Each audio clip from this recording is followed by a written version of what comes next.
महाशक्ती ॲम्ब्युलन्स असोसिएशनकडून नेहमीच या मुंबई गोवा हायवेवरती झालेल्या अपघातामध्ये सर्वप्रथम धावून जातो तो प्रायव्हेट ॲम्ब्युलन्सवाला। महाशक्ती ॲम्ब्युलन्स असोसिएशनच्या रुग्णवाहिका घटनास्थळावरती 10 मिनिटाच्या आत अगदी पोलादपूरपासून तर वीर रेल्वे स्टेशनपर्यंत जी हद्द महाड शहर आणि महाड तालुका आणि MIDC या तिन्ही पोलीस स्टेशनचा कॉल झाला का आमच्या गाड्या अद्या रस्त्याने निघतात। त्या 10 मिनिटाच्या त्या पेशंटला घेऊन महाड ग्रामीण रुग्णालयामध्ये प्रथम उपचार करून समजा त्या पेशंटला मुंबई पनवेल पुणे असल्या ठिकाणी न्यायचं असलं तर आमची सेवा त्यापर्यंत चालू असते। आम्ही पेशंट बघत नाही तो कुणाचा नातेवाईक आहे भाऊ आहे काय तो आमच्याच घरातला कोणीतरी आहे ह्या हिशोबाने आम्ही नातेवाईकांशी आणि पेशंटशी त्या पद्धतीने वर्तन करून आणि त्याला ॲडमिट होईसपर्यंत आमचा ॲम्ब्युलन्स चालक असेल का मालक असेल तो तिथून दवाखान्याची ही सोडत नाही। जोपर्यंत त्याला ॲडमिशन होत नाही तोपर्यंत तो हॉस्पिटल सोडत नाही। त्याला ॲडमिशन झालं का तो हॉस्पिटल सोडतो आणि घरी यायला निघतो। आणि दुसरी गोष्ट आमची अशी आहे प्रामुख्याने ज्या इतर राज्यांमध्ये आहे सुरत आहे राजस्थान आहे कर्नाटक आहे UP आहे बिहार आहे इतर राज्यांमध्ये कसं टॅक्समुक्त पासिंगमुक्त ज्या शासनाच्या योजना आहेत त्या महाराष्ट्र शासनाने द्याव्या। ज्या इतर राज्य देतं आहे त्या आपण महाराष्ट्र शासनाने का नाही द्याव्यात ही आमची प्रामुख्याने मागणी आणि आमची मागणीला यश येईल हे अशी अपेक्षा बाळगतो। आणि दुसरी गोष्ट आता तालुक्यामध्ये इतर पक्षांच्या रुग्णवाहिका आलेली आहेत त्या रुग्णवाहिकांमुळे आमच्यावरती उपासमारीची वेळ आलेली आहे आणि हे कुठंतरी थोडंसं राज्यकर्त्यांनी पण समजायला पाहिजे जे आम्ही आज 30-30 वर्ष ह्या तालुक्याला सेवा दिले आणि त्या सेवा देत असताना आमचं आयुष्य बर्बाद झालेलं आहे।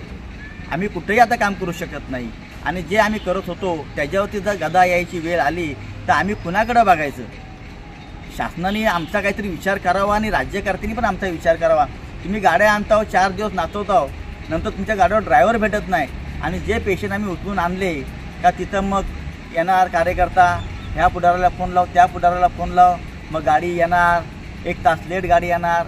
त्या पेशंटला उपचार लवकर मिळावेत ही आमची प्रामुख्याने भावना असते। आम्ही पैशासाठी कधीच कुणाला अडवून धरलं नाही एवढेच द्या तेवढेच द्या। आम्ही तर पेशंट टाकतो आणि मुंबईत गेल्यानंतर भाडं मागतो।